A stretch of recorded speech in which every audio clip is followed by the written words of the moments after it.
Hi friends, ఈరోజు మన వీడియోలో చోళుల పరిపాలన వ్యవస్థలో భాగంగా బాదామి చాళుక్యుల గురించి ఈరోజు మన వీడియోలో మాట్లాడుకోబోతున్నాం. ముందుగా మన వీడియోస్ చూస్తున్న వారందరికీ కూడా ధన్యవాదాలు. ప్రతి ఒక్కరు కూడా మర్చిపోకుండా మన ఛానల్ని సబ్స్క్రైబ్ చేసుకోండి.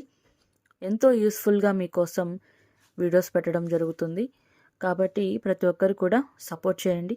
ఇక లేట్ చేయకుండా మనము టాపిక్లోకి వెళ్ళిపోదాం. మరి ముందుగా బాదామి గురించి తెలుసుకొని బాదామి చాళుక్యులు అన్న పేరు ఎలా వచ్చిందో తెలుసుకుందాం. బాదామి కర్ణాటక రాష్ట్రంలోని బాగల్కోట్ జిల్లాలోని ఒక పట్టణం. ఈ పట్టణం క్రీస్తు శకం 540 నుండి 757 వరకు బాదామి చాళుక్యుల రాజధానిగా ఉండేది. బాదామి దాని పరిసరాలు అతి సుందరమైన ప్రకృతి దృశ్యాలకు నెలవులు. ఈ కారణం చేత ప్రపంచవ్యాప్తంగా పలు దేశాల నుండి ఇక్కడికి యాత్రికులు వస్తుంటారు.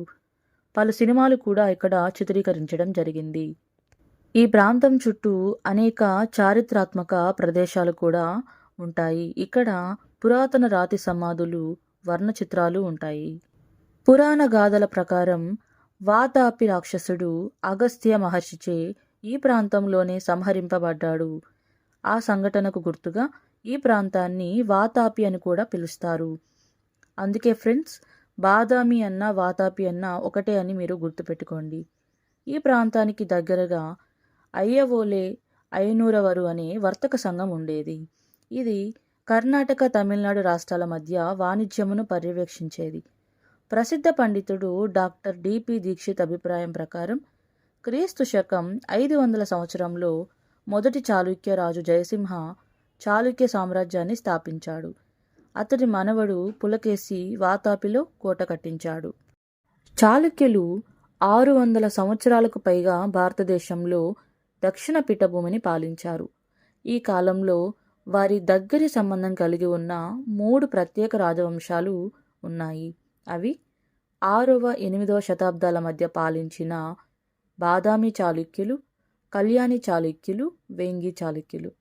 మనము మొదటిగా ఈరోజు వీడియోలో బాదామి చాళుక్యుల గురించి మాట్లాడుకుందాం. బాదామి చాళుక్యుల ఆవిర్భావం గురించి చరిత్రకారులలో అభిప్రాయ భేదాలు ఉన్నాయి. బ్రహ్మచులకం నుంచి ఆవిర్భవించిన వీరుని వంశానికి చెందినవారని విక్రమాంగదేవ చరిత్ర చెప్తోంది. కానీ శాసనాల్లో వీరు మానవస్య గోత్రులని, హరితి పుత్రులమని చెప్తున్నారు. చాళుక్య వంశానికి మూల పురుషుడు జయసింహుడు. ఇతని కుమారుడు రణరాగుడు. వీరి రాజధాని బాదామి. వీరి కాలంలో చాళుక్య రాజ్యం నేటి కర్ణాటక రాష్ట్రంలోని బీజాపూర్ జిల్లాకు పరిమితమైంది.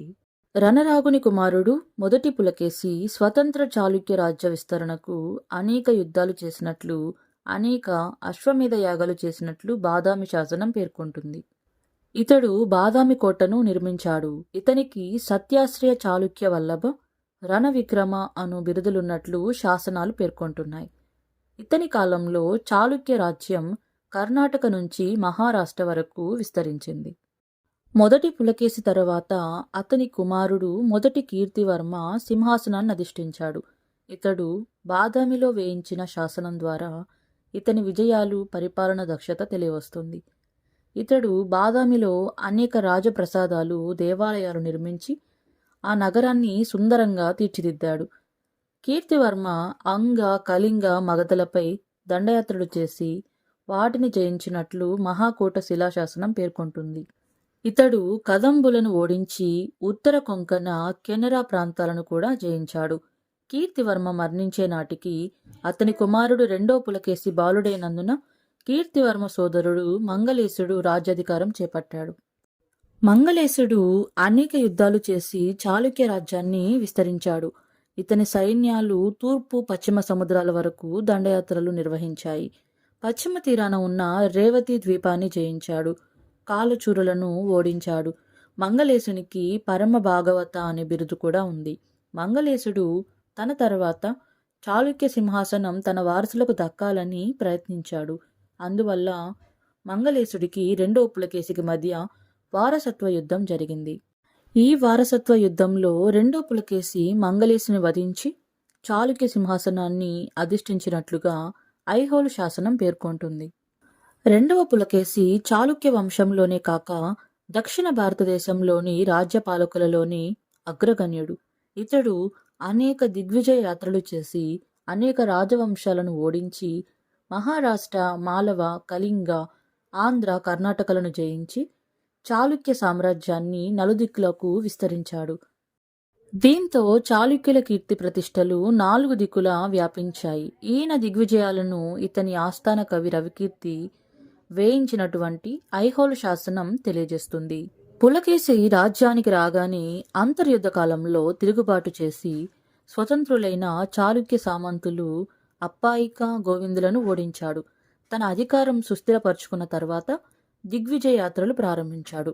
మొదట ఇతడు తన రాజ్యానికి దక్షిణాన ఉన్న పశ్చిమ గాంగులను, బనవాసి కదంబులను, మలబర ప్రాంతంలోని అలూపులను జయించాడు. తర్వాత కొంకణ ప్రాంతంలోని మౌర్యులను ఓడించి మధ్య భారతంలోని లాట, మాలవ, గార్జర దేశాలపై దండెత్తాడు. మొదట పిష్టపురాన్ని జయించి వేంగిలో ప్రవేశించాడు. కొల్లూరు యుద్ధంలో విష్ణుకుండిన రాజైన 3వ మాధవవర్మను ఓడించి వేంగిని ఆక్రమించి తన సోదరుడైన కుబ్జా విష్ణువర్ధనుని రాజప్రతినిధిగా నియమించాడు. కొల్లూరు యుద్ధం క్రీస్తు శకం 624న జరిగిందని చరిత్రకారులు భావిస్తున్నారు. తరువాత పులకేశి పుల్లలూరు వద్ద పల్లవరాజు మహేంద్రవర్మను ఓడించి పల్లవ రాజ్యంలోని ఉత్తర ప్రాంతాన్ని తన రాజ్యంలో కలుపుకున్నాడు. కావేరి నదిని దాటి చేర, చోళ, పాండ్య రాజ్యాలపై దండెత్తగా వారు పోరాడకుండా కప్పాన్ని సమర్పించి మైత్రి చేసుకున్నారు. ఈ విజయ పరంపరలు పులకేశిని మహారాష్ట్ర, కర్ణాటక, ఆంధ్ర రాష్ట్రాలకు సార్వభౌముడిని చేశాయి. గౌతమీపుత్ర శాతకర్ణి తర్వాత దక్షిణ దేశాన్నంతటిని ఏకం చేసి మహా సామ్రాజ్యాన్ని నిర్మించినవాడు పులకేశి ఒక్కడే. హర్షుడు దక్షిణ భారతదేశంపై దండెత్తగా హర్షుని పులకేశి నర్మదా ఒడ్డున ఓడించాడని, కనౌజ్ వరకు తరిమి కొట్టాడని ఐహోల్ శాసనం పేర్కొంటుంది. ఈ యుద్ధం పులకేశి జీవితంలోనే కాక చాళుక్య వంశ చరిత్రలో ఒక ప్రముఖ ఘట్టంగా పేర్కొనబడింది. ఈ విజయం తరువాత పులకేశి పరమేశ్వర అను బిరుదుని ధరించాడు. పులకేశి సామ్రాజ్యం ఉత్తరాన నర్మదా నది, దక్షిణాన నీలగిరి పర్వతాలు, తూర్పున బంగాళాఖాతం, పశ్చిమాన అరేబియా సముద్రం వరకు విస్తరించింది. రెండో పులకేశి కీర్తి ప్రతిష్టలు విని పర్షియా చక్రవర్తి 2వ ఖుస్రు అతని స్నేహం కోరి కానుకలను ఒక రాయబారిని ఆస్థానానికి పంపాడని అక్కడి చరిత్రకారుడు తబరి రచన వల్ల తెలుస్తోంది. ఈ రాయబారి పులకేశి దర్బారును దర్శించినట్లు అజంతా గుహలో వర్ణచిత్రం కలదు. చైనా యాత్రికుడు హుయాన్సాంగ్ క్రీస్తు శకం 640-41 సంవత్సరంలో పులకేశి రాజ్యాన్ని దర్శించి ఆనాటి పరిస్థితులను గురించి రాశాడు. చాళుక్య రాజ్యం సువిశాలమైందని, సిరి సంపదలతో తొలతూగుతున్నదని, పులకేశికి గొప్ప సైన్యం ఉందని, ప్రజలు యుద్ధప్రియులని, కష్టజీవులని హుయాన్సాంగ్ రాశాడు. విశాల సామ్రాజ్యం నిర్మించి విదేశాలకు కీర్తి ప్రతిష్టలు వ్యాపింపజేసుకున్న పులకేశి చివరి జీవితం విషాదాంతంగా ముగిసింది.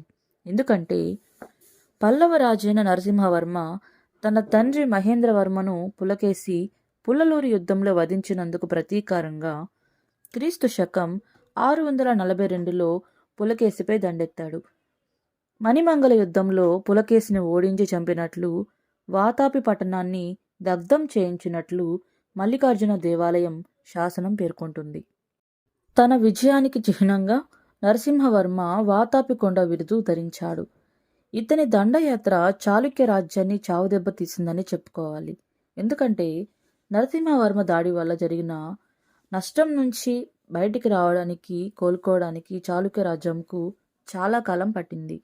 పులకేశి మరణానంతరం పాలించినటువంటి చాళుక్య రాజులను చూసినట్లయితే మొదటి విక్రమాదిత్యుడు, వినయాదిత్యుడు, విజయాదిత్యుడు, 2వ విక్రమాదిత్యుడు, 2వ కీర్తివర్మ.